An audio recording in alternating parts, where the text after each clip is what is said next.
why do we ignore red flags?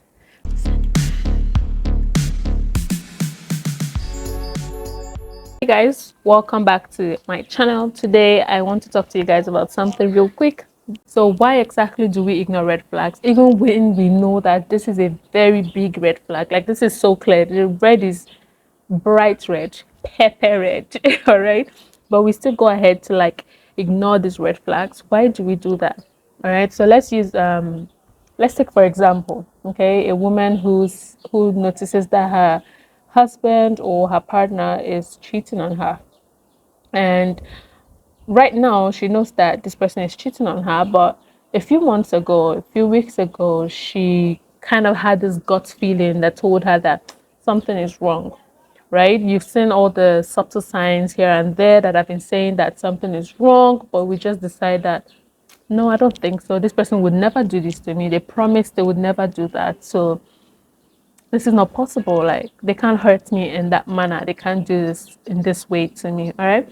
So here I'm going to tell you a couple of reasons why we actually ignore the red flags that we see, even as bright as they are, even if they are big and hit us in the forehead. Before I get on to the very first thing, quick one, please, while you are still here, do not forget to like this video. I specifically said to like, thumbs up, like this video, leave a comment, share to somebody, but do not forget to like this video. It helps to grow my channel and help me dish out more content to you guys. All right.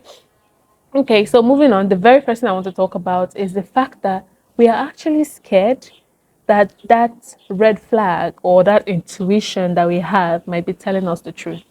And we are scared of that because, I mean, it's easier to just believe that lie that, you know, you've confronted your partner over and over again, and they've said, oh, it's nothing is going on, I love you till death do us part, my whole entire existence is for you, and all of those things.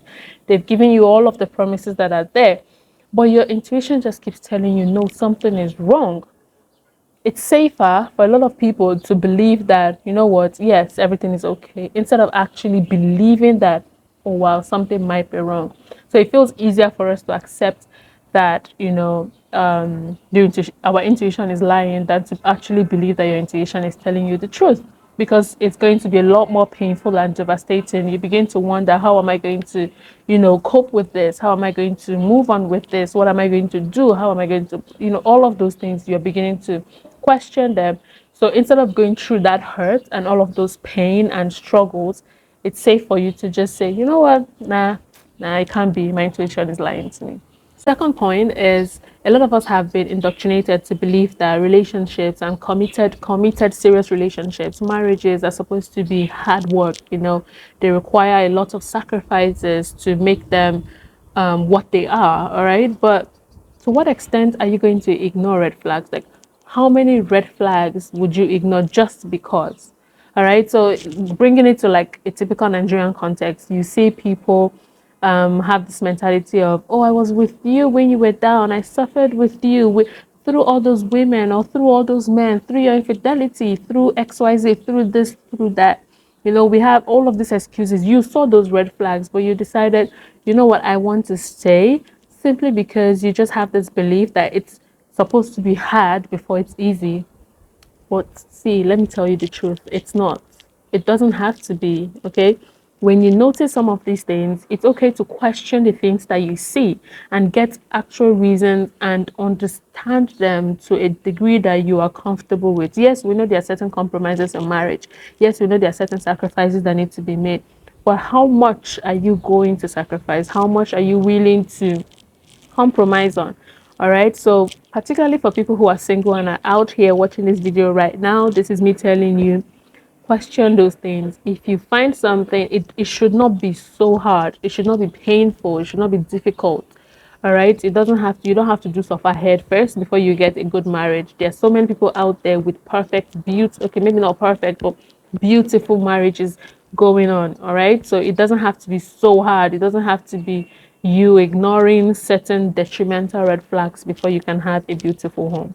All right, now moving on. So the third point I'm going to mention here is we choose to believe that our intuition is wrong. All right, it's very, very similar to the very first one I mentioned. I know the first one being that we choose to not believe the story that is being given, or we choose to believe the story that the person is giving. Say for example, you're in a relationship and your committed partner tells you that, oh, I'm not cheating, but you have everything in your body, and you have subtle signs out there that are telling you that no, something is wrong.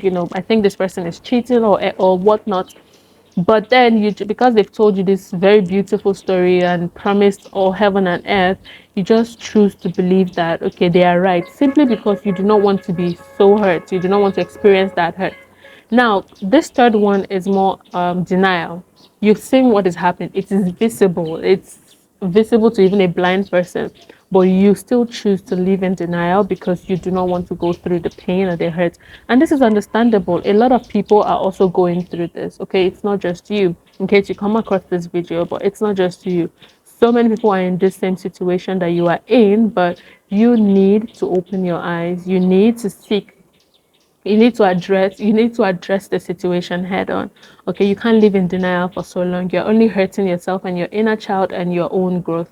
So instead of just focusing on the fact that, oh, this is not happening, this is not possible, just look at yourself. Remember all the things that you promised yourself that you would never compromise on. Remember all the promises you made to yourself, all the goals you have set to achieve for yourself, and then find a way to move past all of this.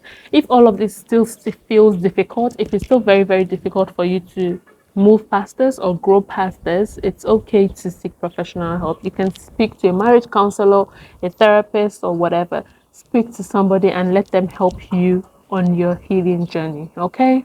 Finally, this question should help you on your journey. Okay? First of all, ask yourself, what am I ignoring and what am I denying?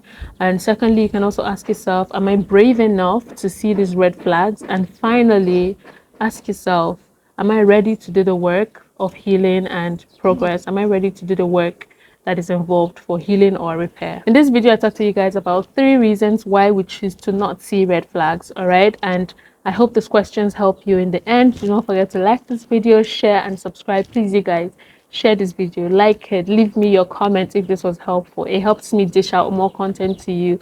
I'll see you guys in the next one. Remember, be civil to one another out there. Okay?